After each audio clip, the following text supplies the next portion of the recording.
King Frederik has just wrapped up a lavish visit and is now catching his breath after an action-packed schedule. But let's take a moment to rewind to another unforgettable event.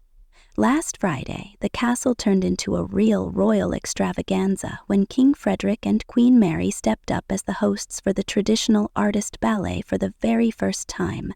And what a night it was.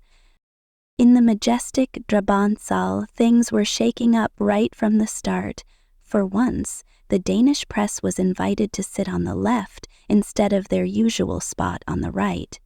That clever idea came from Queen Mary, who wanted to spotlight a beautiful portrait of Queen Margrethe by Michael Melby, a painting that had long been in the background due to its placement. Now, it finally got the attention it deserved, with the silver dress in the portrait shining brightly, even though in real life that dress never actually existed. Originally, the dress was apple green, made by Birgitte Tolu for the Queen's 70th birthday back in 2010, but with the Queen's blessing, the artist switched the hue to silver, giving the painting a fresh mix of modernity and classic charm. While the press secretaries were still getting used to their new seating, guests started pouring into the splendid halls, each one unfolding like a true work of art. Around 360 guests from the world of art and culture filled the castle, all clearly expecting a night to remember. Once everyone had gathered, King Frederik and Queen Mary warmly welcomed the guests and led them to an exquisite three-course lunch. After lunch, the celebration kicked up a notch. The hosts set up some musical entertainment, and suddenly the entire hall transformed into a live stage where the traditional Les Lanciers ballroom dance whisked guests back to historic times.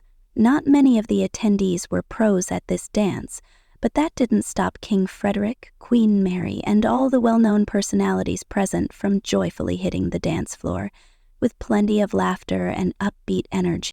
But the surprises didn't stop there. While some were swirling away in the Les Lanciers, an orchestra took the stage playing hits from the 80s and 90s, really getting those who preferred a more free-form style moving.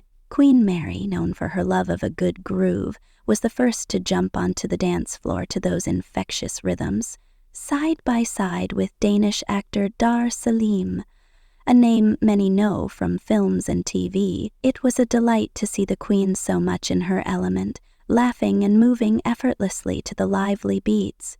And Dar Salim was no stranger to the royal scene. He'd already been a host at Queen Mary's 50th birthday celebration, so this 80s-style duo turned out to be one of the night's real highlights. At the same time, King Frederik showcased his affable side by spending plenty of time greeting guests and engaging in relaxed conversations. Among the notable figures was the well-known film director Thomas Vinterberg, with whom the king is no stranger. Having known each other since 2004, when Frederik married Mary, it was clear throughout the evening that both the king and queen were the true life of the party. Mary dazzled with her dancing, humor, and attentiveness, while Frederica roamed the room, exchanging smiles and warm chats with creative minds. One of the standout moments of the night was the appearance of the Royal Sausages, a brightly decorated food truck cruising around the dance floor in the late hours when everyone was craving another burst of energy.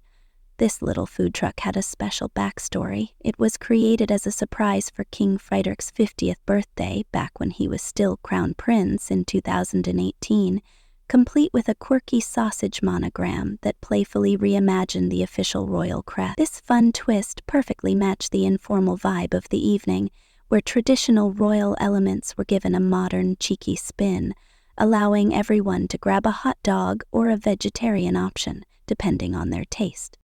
In Ridersdale, amidst the luxurious interiors, guests suddenly found themselves queuing up for hot dogs, and although at first glance this mix of formal elegance and everyday charm might seem a bit off, it was all so well thought out that it only added extra sparkle to the event. For those who keep a close eye on royal traditions, it was particularly fascinating to see Frederik and Mary carrying on the custom of hosting an evening for the art and culture community, a tradition that began back in 1976 when Queen Margrethe and Prince Henrik first invited creative minds to a grand ball.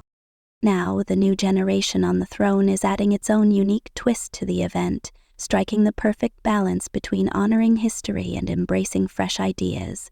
It might seem like a small change, but its impact is huge. It shows that our royals aren't afraid to tweak the formalities to give art, in this case Queen Margrethe's portrait, the spotlight it truly deserves.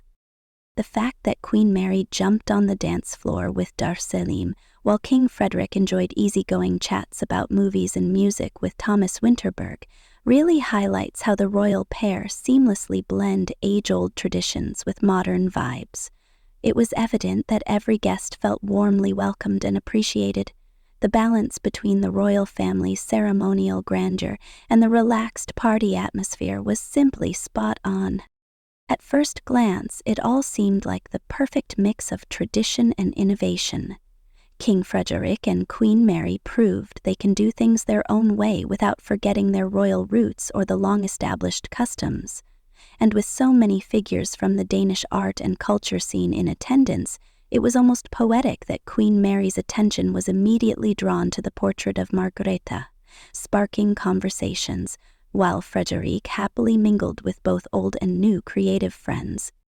There is no doubt that the royal couple managed to take on the tradition established back in 1976 and adapt it perfectly to the style and pace of the 2020s. Judging by the many smiling faces and lively dance moves on the floor, the night was a smashing success, from the opulent interiors to the tiniest details, like those royal sausages served in the middle of the night. It all shows that we have a king and queen who are not only capable, but also eager to lead the celebrations on a day when Denmark honors its artists and cultural figures,